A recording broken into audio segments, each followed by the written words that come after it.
Hello friends, எல்லாருக்கும் வணக்கம். Welcome back to homely princess channel. இன்றைக்கி நம்ம சேனலில் குழந்தைங்களுக்கு மட்டன் தண்ணியை வச்சு எப்படி நம்ம ஒரு ரெசிபி செஞ்சு கொடுக்கலாம், ஒரு லஞ்ச் ரெசிபி எப்படி பண்ணலான்றதை பற்றி தான் பார்க்க போகிறோம்.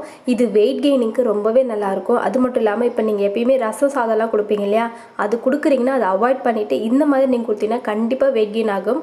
ஸோ இதை பற்றி நம்ம வீடியோக்குள்ளே பார்க்கலாம்.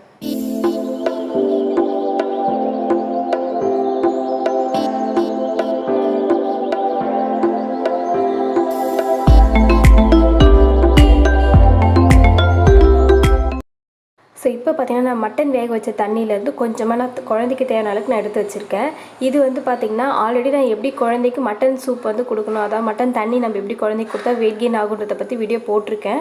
அந்த வீடியோ டிஸ்கிரிப்ஷனில் லிங்க் இருக்குது, தேவைப்படுறவங்க செக் பண்ணி பார்த்துக்கோங்க. இப்போ இதை வச்சு நம்ம குழந்தைங்களுக்கு எப்படி சாதம் கொடுக்கலான்றதை பற்றி பார்க்கலாம். நான் ஒரு பிளேட்டில் கொஞ்சமாக குழந்தைக்கு தேவையான அளவுக்கு நான் வந்து வடித்த சாதம் எடுத்துக்கிறேன். நம்ம எப்பயுமே வீட்டில் சாப்பிடுவோம் இல்லையா, அந்த சாதம் தான் நான் எடுத்திருக்கேன்.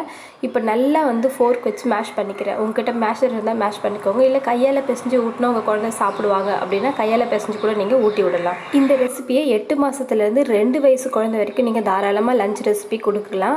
அதே மாதிரி இதில் நீங்கள் வேக வச்ச உருளைக்கிழங்கு சேர்த்துக்கிறதா இருந்தாலும் தாராளமாக சேர்த்துக்கலாம். அதுவுமே நல்லா வெயிட் கெயின் ஆகும். ஸோ நான் வந்து எதுவுமே சேர்க்கல, பட் உங்களுக்கு வேணும்னா தேவைப்பட்டால் கண்டிப்பாக குழந்தைங்களுக்கு உருளைக்கிழங்கு சேர்த்துக்கோங்க, அது இன்னும் நல்லாயிருக்கும். இப்போ பார்த்தீங்கன்னா நல்லா மேஷ் பண்ணிட்டேன். இது கூட கொஞ்சம் கொஞ்சமாக நான் வந்து மட்டன் வேக வச்ச தண்ணி வந்து சேர்த்துக்கிறேன். இந்த தண்ணியிலே பார்த்திங்கன்னா ஆல்ரெடி லைட்டாக ஒரு ஃப்ளேவர்லாம் இருக்கும், மசாலா ஃப்ளேவர் மாதிரி. அது மட்டும் இல்லாமல் கறி வேக வைக்கும்போது லைட்டாக உப்பும் போட்டிருப்பேன். ஸோ அதனால் டேஸ்ட் வந்து ஒமட்டுற மாதிரிலாம் இருக்காது, குழந்தைங்களுக்கு தாராளமாக கொடுக்கலாம். பட் 1 வயசுக்குள்ளே இருக்கிற குழந்தைங்களுக்கு லைட்டாக அந்த உப்பு மட்டும் அவாய்ட் பண்ணிவிடுங்க. மற்றபடி எல்லாமே வந்து இதே ப்ரொசீஜர் தான். இப்போ பார்த்திங்கன்னா உருளைக்கிழங்கு இதோடு சேர்த்து மேஷ் பண்ணிவிடுங்க. இந்த ஸ்டேஜில் எல்லாமே மேஷ் பண்ணதுக்கப்புறமா இது கூட காரத்துக்காக நான் வந்து பார்த்திங்கன்னா மிளகு ஜீரகத்தூள் வந்து ஆல்ரெடி பொடி பண்ணி வச்சுருக்கேன். ஸோ இதை வந்து அஷித் குட்டிக்கு அடிக்கடி ஏதாவது ரெசிபி செஞ்சு கொடுக்கும்போது லைட்டாக நான் வந்து தூவி அவனுக்கு வந்து சர்வ் பண்ணிவிடுவேன்.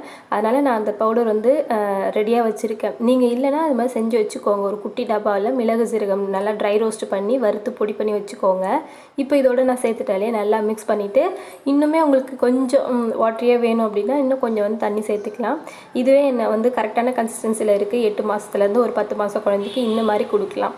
இப்போ நம்ம ஒரு பவுலுக்கு மாற்றிட்டு இதை நம்ம குழந்தைங்களுக்கு சர்வ் பண்ணலாம். நல்லா கொஞ்சம் கதகதன்னு சர்வ் பண்ணுங்கள். குழந்தைங்களுக்கு பொறுத்த வரைக்கும் வெயிட் கெய்னிங்க்கு நிறைய ரெசிபி இருக்குது. எல்லாருமே வந்து வெயிட் கெய்னிங் ரெசிபி சொல்லுங்கள், வெயிட் கெய்னிங் ரெசிபி சொல்லுங்கன்னு கேட்டுகிட்டே இருக்கீங்க. கண்டிப்பாக நான் வந்து 1 by 1 போஸ்ட் பண்ணுறேன். அதுக்கு முன்னாடி சரியாக சாப்பிடலன்னா உங்கள் குழந்தைக்கு வயிற்றில் பூச்சி இருக்கான்னு செக் பண்ணுங்கள். இல்லை அவங்களுக்கு வந்து லிக்விடாக நிறைய கொடுக்குறீங்கன்னா அந்த லிக்விடாக கொடுக்குறத ஸ்டாப் பண்ணிவிட்டு சாலிட் ஃபுட்டாக கொடுக்க ஸ்டார்ட் பண்ணுங்கள். ஸோ இந்த மாதிரி சின்ன சின்ன விஷயத்தை நீங்கள் வந்து கான்சன்ட்ரேட் பண்ணாலே குழந்தைங்க நல்லா சாப்பிட ஆரம்பிச்சிருவாங்க.